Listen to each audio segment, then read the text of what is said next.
ধন্যবাদ জানাচ্ছি। তো আমি যেই বইটা নিয়ে মূলত আলোচনা করব সেটা হচ্ছে চিন্তার অর্কেস্ট্রা, যেটা মূলত হচ্ছে সাক্ষাৎকার, এবং সরোয়ার তুষার ভাই উনি এই সাক্ষাৎকারগুলো নিয়েছেন। এখানে মূলত পাঁচজন ভারতীয় তাত্ত্বিকের চিন্তা ভাবনা সাক্ষাৎকারের ভিতর দিয়ে আসছে। পাঁচজন তাত্ত্বিকের 7টা সাক্ষাৎকার আপনারা বইয়ের ভিতরে পাবেন।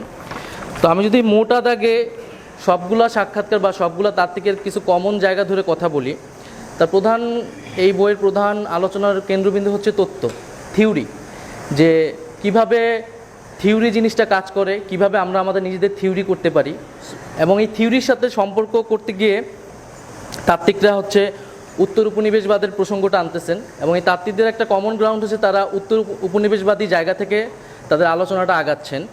তো উত্তর উপনিবেশবাদ যেখানে আমাদের ইউরোপীয় তত্ত্বের সার্বজনীনতাকে অস্বীকার করে বা প্রশ্ন করে, এবং ইউরোপীয় তত্ত্ব কাঠামের যেই সীমাবদ্ধতাগুলো আমাদেরকে দেখায়, বা দীপেশ চক্রবর্তী তার যে গুরুত্বপূর্ণ কাজ প্রভিন্সিয়ালাইজিং ইউরোপ, যে ইউরোপের প্রাদেশিকরণ, এগুলাকে অতিক্রম করে তাত্ত্বিকরা মূলত আগ্রহ দেখাচ্ছেন বা জোর দিচ্ছেন যে কিভাবে আমরা নিজেদের তত্ত্ব করতে পারি।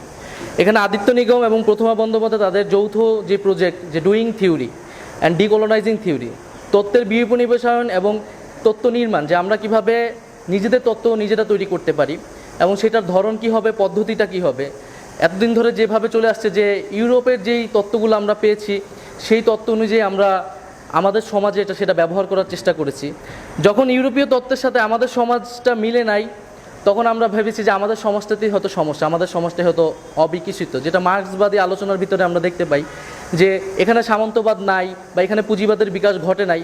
তার মানে হচ্ছে সেই তত্ত্ব দিয়ে যখন এটা ব্যাখ্যা করা যাচ্ছে না, তখন আমরা ধরে নিচ্ছি যে আমাদের সমাজটাই অবিকশিত। এবং এই তর্কগুলা সেই সময় থেকে ছিল। যে তো সেই জায়গা থেকে এই যে ইউরোপীয় বা ইউরোপ কেন্দ্রিকতা তত্ত্বের যে চিন্তা, সেইটা থেকে অতিক্রম করে কিভাবে আমরা ডুইং থিওরি, নিজেদের তত্ত্ব নির্মাণ করতে পারি, সেই আলাপটা এখানে আসছে। তারপরে গুরুত্বপূর্ণ পয়েন্ট হচ্ছে এখানে ইতিহাস। এখানের প্রত্যেকটা তাত্ত্বিকরাই খুব ইতিহাসের জায়গা থেকে কথা বলতেছেন।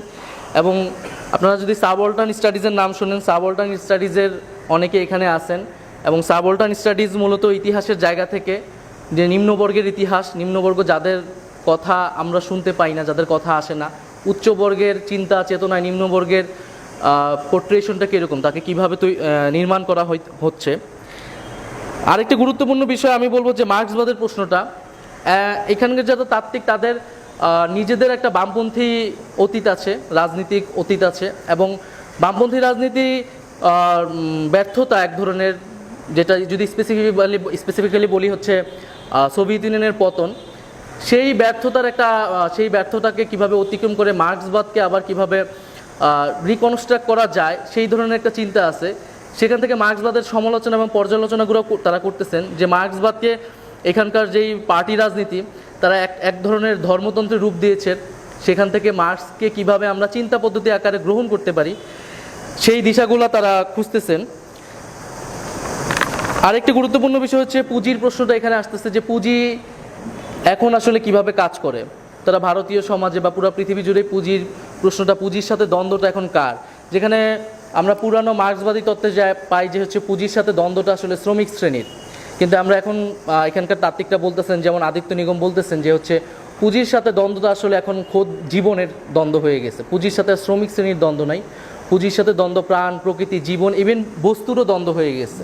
তো এই পুঁজির এই চরিত্রটাকে আমরা কিভাবে বিশ্লেষণ করব, এবং এটা পুঁজির সাথে সম্পর্কিত প্রাণ, প্রকৃতি এবং পরিবেশবাদের আলাপগুলো এখানে আসতেছে। আমি যদি আরেকটু ভিতরের কথা বলি, যেমন আদিত্য নিগমের কিছু আলোচনা আমার কাছে গুরুত্বপূর্ণ মনে হয়েছে। যেমন সমাজতন্ত্রের পতন সম্পর্কে তিনি বলতেছেন যে আমরা যেটা করেছি, যে অপশ্চিমা সমাজে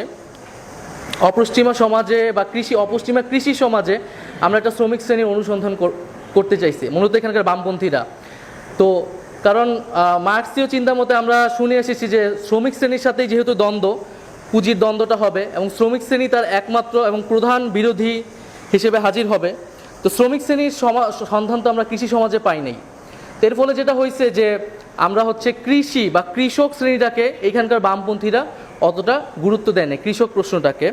এবং অনেকে মাও সেতুংয়ের কথা বলেন যে তিনি হচ্ছে কৃষককে হচ্ছে এই আন্দোলনে যুক্ত করতে পারছেন। কিন্তু আদিত্য নিগম বলতে চান যে এই যে প্রশ্নগুলো এটা অনেকটাই ছিল কৌশলগত, স্ট্র্যাটেজিক্যাল জায়গায়, প্র্যাকটিক্যাল পলিটিক্যাল জায়গায়, কিন্তু তাত্ত্বিক মোকাবেলা বামপন্থী বা মার্ক্সবাদী ইতিহাসের ভিতরে হয়নি। তারপরে হচ্ছে ভারত প্রসঙ্গে যেটা বললাম যে কৃষি, কৃষক এবং হচ্ছে আদিবাসী এবং জাতি প্রশ্নটাকে বা এখানকার বামপন্থী রাজনীতিতে যথাযথ গুরুত্ব দেওয়া হয় নাই। ওই একই কারণে যে পশ্চিমা তত্ত্ব বা মার্ক্সবাদী তত্ত্বের যে একটা চেহারা, যে শ্রমিক শ্রেণী লাগবে আমাকে, এবং সনাতনী মার্ক্সবাদী চিন্তায় আমরা ধরে নিই যে কৃষি হচ্ছে অতীত, শেষ অতীত, এই কৃষকরাই আসলে শ্রমিকে রূপান্তরিত হবে এবং এই শ্রমিকে রূপান্তর হওয়ার জন্য আমরা আসলে অপেক্ষা করব, তারপরে সেই শ্রমিক শ্রেণী বিপ্লবটা করবে। দ্বিতীয়ত হচ্ছে এখানে জাতি প্রশ্ন বা কাস্ট সিস্টেম, সেটাকেও এখানকার বামপন্থীরা এক ধরনের ক্লাসের কোশ্চেন দিয়ে ডিল করতে চাইছে, যে আমরা যদি শ্রেণী সমস্যার সমাধানটা করি তাহলে এখানে যে জাতি প্রশ্ন বা যারা পিছিয়ে পড়া জাতি এবং বর্ণ, নিম্নবর্ণ, তাদের এই সমস্যাগুলো দূর হয়ে যাবে, কিন্তু পরবর্তীতে যেটা হয়নি। প্রতিমা বন্দ্যোপাধ্যায়ের গুরুত্বপূর্ণ জায়গা আমি বলবো যে তিনি তত্ত্ব এবং অনুশীলন নিয়ে খুব কিছু গুরুত্বপূর্ণ কথা বলেছেন, যে আমরা এতদিন পর্যন্ত যেভাবে ধরে আসছি থিওরির সাথে প্র্যাকটিসের সম্পর্কটা কী হবে আসলে, যে একটা থিওরি থাকবে এবং সেটা অনুযায়ী আমরা প্র্যাকটিস করব, বরং এর বাইরে যে আমরা তত্ত্ব এবং অনুশীলনের একটা মিথস্ক্রিয়া এবং পারস্পরিক সম্পর্ক তৈরি করতে পারি কিনা, যাপিত জীবনের ভিতর দিয়ে আমরা মিথস্ক্রিয়ার ভিতর দিয়ে তত্ত্বকে নির্মাণ করতে পারি কিনা এবং তার সাথে অনুশীলনের সম্পর্ক তৈরি করতে পারি না, এই প্রশ্নগুলো এখানে এসেছে। প্রতিমা বন্দ্যোপাধ্যায় আরও চিন্তায় পলিটিক্যাল, রাজনীতি কী, রাজনৈতিকতা কী, এই প্রশ্নটা খুব গুরুত্ব সহকারে এসেছে। রাজনৈতিকতা বুঝতে গিয়ে উনি বলতে চান যে রাজনৈতিকতাকে সংজ্ঞায়ন করতে হলে আপনাকে নন পলিটিক্যাল বা এক্সট্রা পলিটিক্যালকে আগে সংজ্ঞায়িত করতে হবে। তারপরে পার্থ চট্টোপাধ্যায় সাবঅল্টার্ন স্টাডিজের খুব গুরুত্বপূর্ণ একজন লোক। সাবঅল্টার্ন স্টাডিজের সাথে একটা অভিযোগ সবসময় করা হয় যে তার সাথে হয়তো তারা হচ্ছে হিন্দুত্ববাদকে এক ধরনের ফুয়েল যোগাইছে সাবঅল্টার্নিজমের ভিতর দিয়ে। সেই উত্তরগুলো উনি এখানে দেওয়ার চেষ্টা করছেন।